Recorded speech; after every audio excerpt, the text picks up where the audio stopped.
Hey guys, this is Kelly. I'm back. Always do my nice little over the sun type wave. You know, welcome y'all back. Greetings, Earthlings. So I'm back. This video is a little bit different. It's not beauty related. It's not really for any certain group of people because it affects so many people. And on Instagram, I'm looking at my phone because I screenshotted it. Maybe, I think, let's see. I thought I had screenshot it, but on Instagram I asked if anybody wanted me to do a video talking about my experiences with anxiety, depression, you know, how to cope, medications, the side effects of medications that I've been on, and my experiences. You know, what works for me, what, you know, I've dealt with anxiety for years. For many years, I didn't want to put the name anxiety on it because it made me feel weak, and I feel like a lot of people feel like if they have anxiety, it just makes them not a strong person. They don't want to, you know, accept that they have it. And if you can't accept that you have issues with anxiety or depression, you're so far from being able to fix, you know, or be your best self. The first step, I think, is truly being like, you know, it's okay. I have anxiety, I have depression. And when I've been opening up more for, I'd probably say about two years now. I haven't been embarrassed to say it to anybody, and you'd be shocked how many people are like, oh my God, I didn't know, like, that, you know, other people were dealing with this. So I think it's something that people need to know. Hey, you know, other people are going through this. It's okay. It's a doable type of illness. You know, you can come through this, and I just want to share that because I wish I would have had a video that I could have watched when I was a teenager and I was dealing with anxiety and depression and I did not know what to do. I'm sorry, let me put my phone on mute because that's a little obnoxious to have it going off the whole time, which normally I don't get texts, so you normally wouldn't hear it going off, but I'm talking to my hair girl. Got my hair done today, just on a side tangent. I've napped in it, so let's be real, it looked cuter earlier, but still, like, I'm liking this messy look. I'm down for it. I just got back. I hate it when you have like your hair twisted around your earrings. It's the worst. So I just got back. I went to Mellow Mushroom with the girl who does my hair. She's my friend named Valerie and her boyfriend. So we went to Mellow Mushroom, and I just got back. And I was like, well, you know, my hair's done. I have makeup on. Why not talk about this? You know, it's a good time. I'm wearing this new favorite jacket that I got. It makes me feel like early 2000s Paris Hilton. Like, so I figured, why not talk about the thing that nobody wants to talk about? Because we're going to take it there. So like I said, I've dealt with anxiety and depression for years. Really got to a point where it was hard to manage when I was probably 13-ish, 14-ish, going into high school. You know, that's a trigger for a lot of people. And I moved high schools sophomore year, and that made it very hard. I was very nervous. You know, I didn't have friends at the first high school I went to. I didn't have friends. I wasn't cool. I mean, cool, you know, how you kind of think of back then. I didn't fit in. And, you know, all I was thinking was, I'm going to move to another school and it's going to be a repeat all over again, you know? And then the other part of me was like, you know, maybe this is a fresh start. I'm going to find friends. I'm going to fit in better here. And it's going to be like, everything happens for a reason. And so I did make more friends at the other school, the school I ended up graduating from. But let's be real, it's high school. It's still rough. Still went through some things that, you know, some of it I brought upon myself by bad decisions, and some things, like, kids are just mean. Like, that's just how it is. And so high school was rough. I went to high school. I went to high school for 4 years, like most normal people. But I went to counseling all throughout I'm gonna get my thoughts out. Give me 1 second. Okay, I went to counseling from age 12 to 18. I had, I think, total 4 counselors. But my first counselor, he was a man. And I don't have anything against, like, gender, but there were certain things I felt like I could not talk to him about at that age. Now, I don't think I would have issues because I'm more comfortable with myself, but at age 12, there was just some things I didn't want to tell a grown man. So, that didn't work out very well. He was super nice, but it was just not a good fit for me. And then, after that, I went to this place where I did group counseling with people my age, which it wasn't my jam. I mean, I'm sure it works for some people, but for me, I just started worrying more about other people's issues, you know? I wasn't dealing with any of my own stuff. I felt like we were all just, like, being very, like, like, we were just all, like, talking about stuff, and nobody was ever having any good things to say. It was just all of us having all this bad stuff to say, and it was just a big group of us. It was all girls, and it was nothing good coming out of it. It was just all of us being negative. And then I was like, well, I mean, how am I going to get better when there's, 6, 7 other girls in here? And they're the way they are, they're sad. This isn't making them feel better, you know? And so I didn't like it, and we all had so many different issues. Like, there was somebody who had, like, bipolar.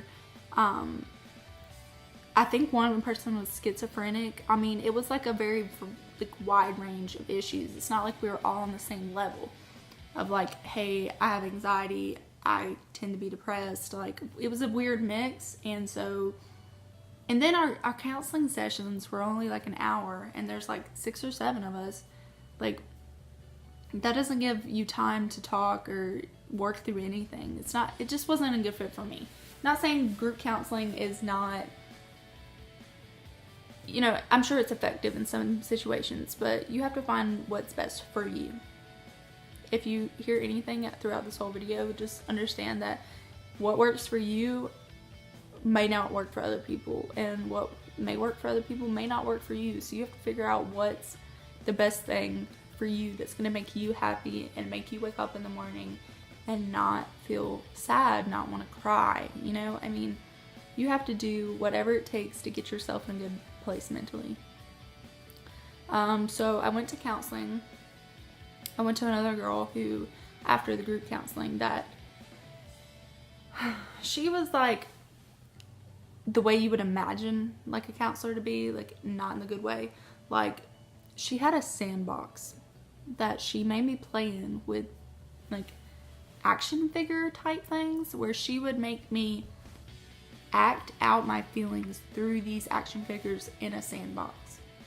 And she played like Zen music the whole time, and I just never felt comfortable because I was like, she's making me feel like a lunatic. Like, I feel like a psychopath. Like, I'm probably 14 maybe-ish at this point, and I'm playing in a sandbox with action figures.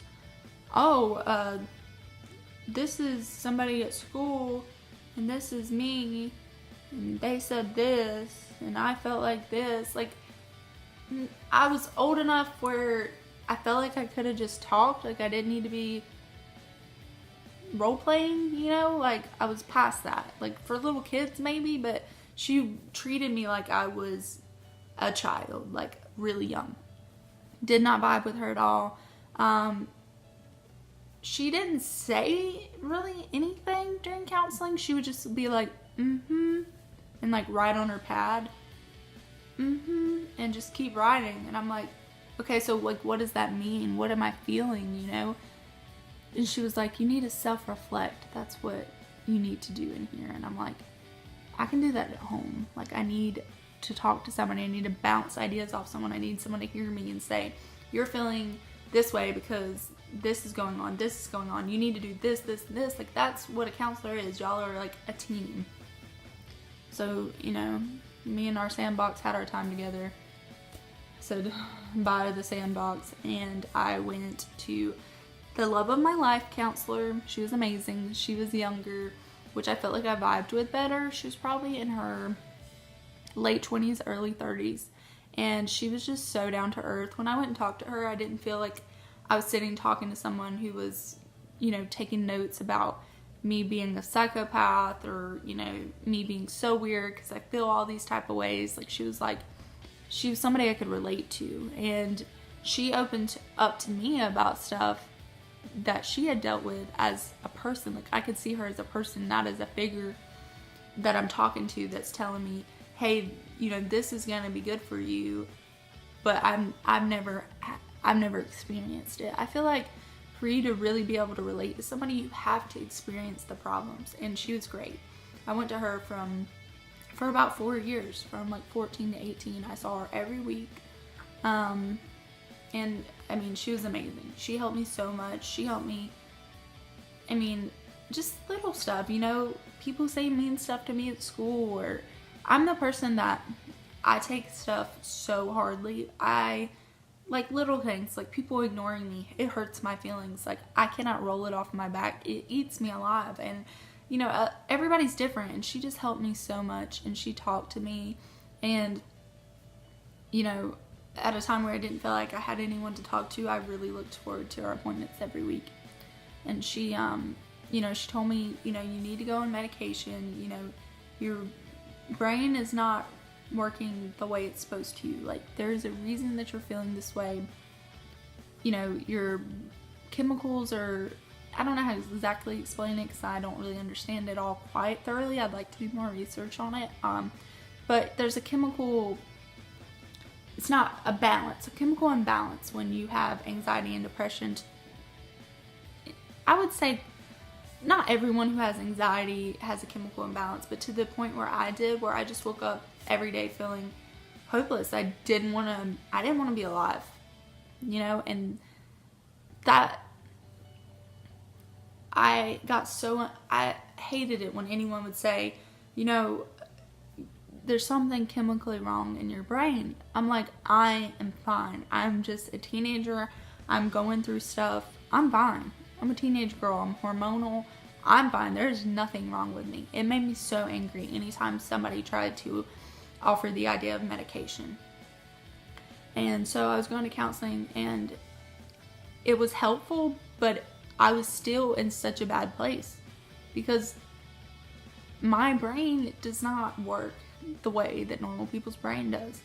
And, you know, I didn't want there to be anything wrong with me. I didn't want to accept, hey, I have something chemically wrong in my brain. Like, that made me feel like a weirdo. And I didn't want to, you know, in teenage years, sophomore and junior in high school, be on medication. Like, nobody talked about that in school. I don't know, I'm sure people were, but that made me feel damaged, and I didn't like to hear that. So I was like, I'm gonna go through counseling, and it's all I need.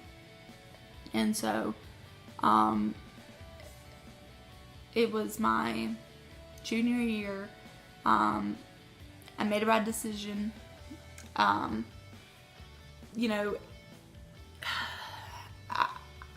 if people want like a follow-up story, I'll go more in depth, but for the means of this video, it's not very necessary. But something happened at school, not really at school, but with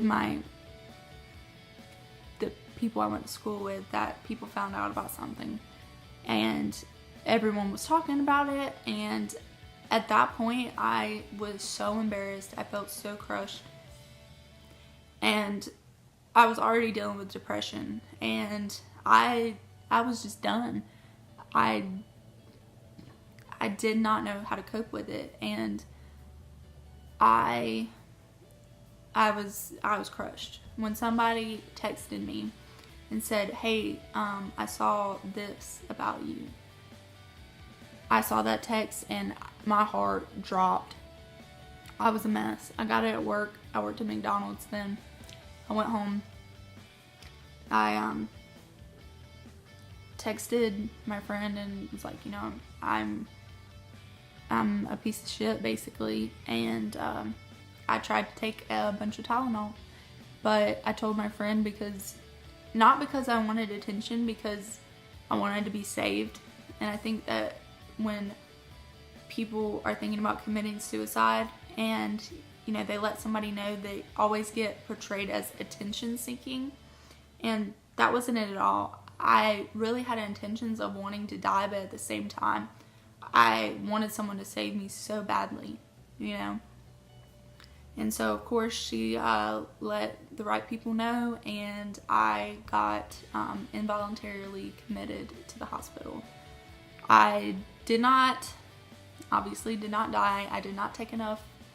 I think I took ibuprofen. I'm pretty sure it was ibuprofen. I took like 8 or 10. I thought it would be enough. All it did was make me very sick and throw up.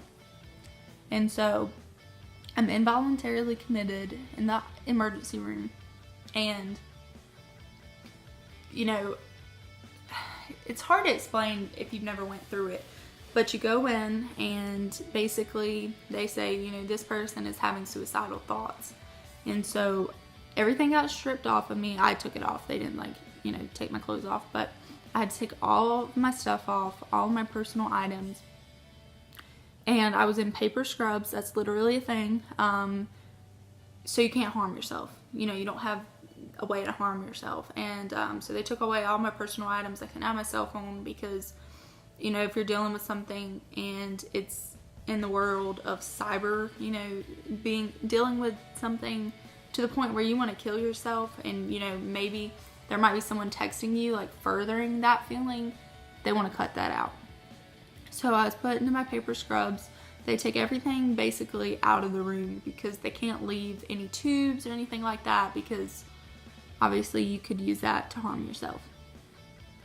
So I was in the emergency room for 2 days, and they were trying to find me a placement at a psychiatric hospital, a psych ward basically. And so they were trying to find me a placement, but as a child, there's not a lot of places in North Carolina that offer psychiatric help in a commitment type, involuntarily committed, which means I did not bring myself. Someone brought me, said this person is thinking about killing themselves, and I was not able to leave. Legally, I could not leave. They could not let me leave until I was cleared. So I was waiting for someone to come from the crisis center, I believe it's called. I'm pretty sure it's called the crisis center. It's basically like a psychiatric, I don't know what their actual title is, but they come out and evaluate you, ask you, it's like a panel of questions. And, you know, they basically evaluate what level you were on as far as, you know, are you really having thoughts of hurting yourself? Do you want to hurt others?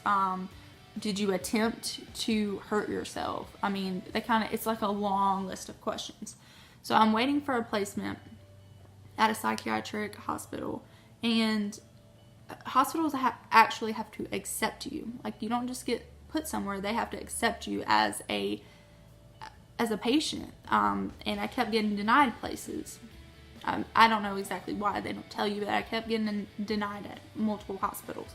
So I'm just sitting in the emergency room waiting, still feeling, you know, completely broken. I just cried and cried, and I just laid there and cried. And I would have moments where, you know, I was able to watch TV, and I would forget for a little bit of time what I was dealing with, and then I would come back to reality. And, you know, I wanted to kill myself. Like, I tried to take a bunch of medication to kill myself. Like, I'm 16, 17 at this point, and I wanted to take my life. And I was laying in bed and I was reflecting, and, you know, I still at this point thought what I was dealing with was something I could not get past. I still felt like that. And so it was very hard. And finally I get a hospital that accepted me in Charlotte. when you're involuntarily committed, when you get transported, you have to be transported by a cop in the back of the cop car in handcuffs to make sure that you do not hurt yourself in transit. So I rode in the back of a cop car with handcuffs to Charlotte to go to a pediatric psych ward. It was the scariest thing I've ever dealt with, and ever to this day. It was so terrifying. Riding up there, I thought, what have I done? I'm really now facing something that is way worse than what I wanted to kill myself, and I put myself in this situation now where I'm going in the back of a cop car to a mental institution. And so then you feel worse about yourself. I'm so stupid. Why would I do this to myself? I put myself here in this back of this cop car, and I had to drive all the way to Charlotte. That's 45 minutes to an hour. And I just bawled the whole time, and the cop didn't say anything. I'm sure, what do you say to a 16-year-old girl who, tried to kill themselves? That's tough. And so I get to the hospital, and it was scary. They have all different levels of mental illness in children there, and I was terrified. I slept in a room, because they had 2 people to a room. I slept in a room with a girl that was schizophrenic that would yell and scream at her other person that she was talking to all through the night. It was horrible. I can do a whole video on that, on just the psych ward. But it was a wake-up call for me. I was not to the level where I needed to be there. I know better than that. I was very depressed. I had anxiety, but I was not hearing voices. I did not want to hurt people. I had a homicidal, he was maybe 6 years old, homicidal there. And it put into relation, you need to get yourself together, Kelley. You can do better than this. You are at a point mentally where you're not gone like that. You can help yourself. And so after that, I got myself together. I had to stay there for 3 days because you have a 3-day psychiatric hold. They released me after 3 days, said, she's good to go. I was there at the very minimum. It's like beyond scared straight, except for mental illness, basically. It was terrifying. And so it was the week of my finals at school. So I come back to high school. Nobody really noticed that I was gone. Nobody really asked me. I think my close friends knew where I was at, but nobody really noticed that I was gone because it was finals. So we were spending like one whole day in classes, or they were. I wasn't. So nobody really noticed I was gone.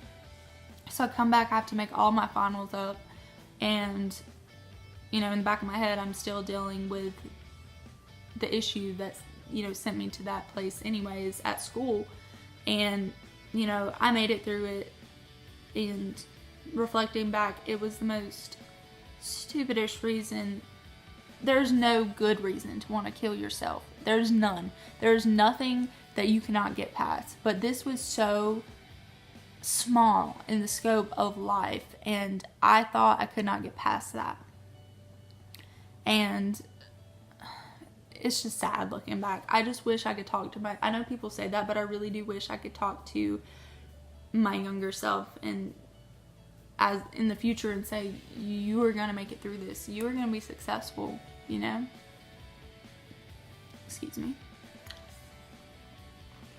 Sorry, I just talked for like 25 minutes straight. I'm a little parched. I just realized that there's no way that I'm going to be able to talk about everything in one video, so I'm gonna have to do a part 2. I just don't want to not go in depth about everything the way I should, because this is a very important topic to me. I think it's very important in general, and I don't want to just push it to the side and summarize stuff that's really important. So I just realized that I'm gonna have to make a second video. I'm already at like 25 minutes at this point. I don't know who will watch this whole video, but so we're gonna leave it here. at me getting out of the psychiatric ward, going back to school. It was my junior year, and I will definitely be able to talk about everything from now to then in my next video, because 17 at that point-ish, I don't remember if I was 16 or 17, I was a junior. I don't know years very well, but I was a junior, I know that for sure. So, in my next video, I will talk about junior year to present day. I'm 21, I'll be 22 in April, and kind of cover that. I know I didn't get to talk about my medication, but that's a very in-depth, like, I've tried 3, I can't do like 3 normal, like, people, like, my fingers are disformed. 3 different medications. I'm finally on something that I love now. I want to share it with people. I know it won't work great for everyone, but there's a chance that anyone could try it, that they believe in medication. Not everyone, it's not for everyone. And I understand that. I'm not pushing that on anybody, but I want to really speak about that in depth. And so I just don't want to, I don't know what the word I'm trying to look for, but I don't want to not give this topic the attention it needs. And I'm already, like I said, almost probably 30 minutes at this point. So we will have a part 2 where we will talk about Kelley from junior year to Kelley at 21 now. Medications in full review, side effects. I mean, go real in depth with this because I went through it with some medications on anxiety and depression, which is also, just giving y'all a little spoiler, it's very hard to find anxiety / depression medicine that works well for both. I'm just going to put that out there. They make medications that are made for both, but a lot of times one of these spectrums are not taken care of, and that was very tough. So anyways, I'm going to end it here. I hope so far that you have kind of followed my story, kind of get what is going on. I don't know if I kind of rambled. I kind of did, but I feel like I talked about stuff. So anyways, there will definitely be a part 2 probably soon, probably within a week. I'm trying to do a video a week, so probably a week from now. Let me know in the comments if there's anything you want me to address more specifically from this video in the next video or anything like that. If you liked the information in this video, definitely give it a thumbs up and subscribe, you know, all that jazz. So thank you guys so much, and I hope you all have a good night. Or, I don't know, I might publish this during the daytime, so have a good, whatever you're having, day or night. Day and night.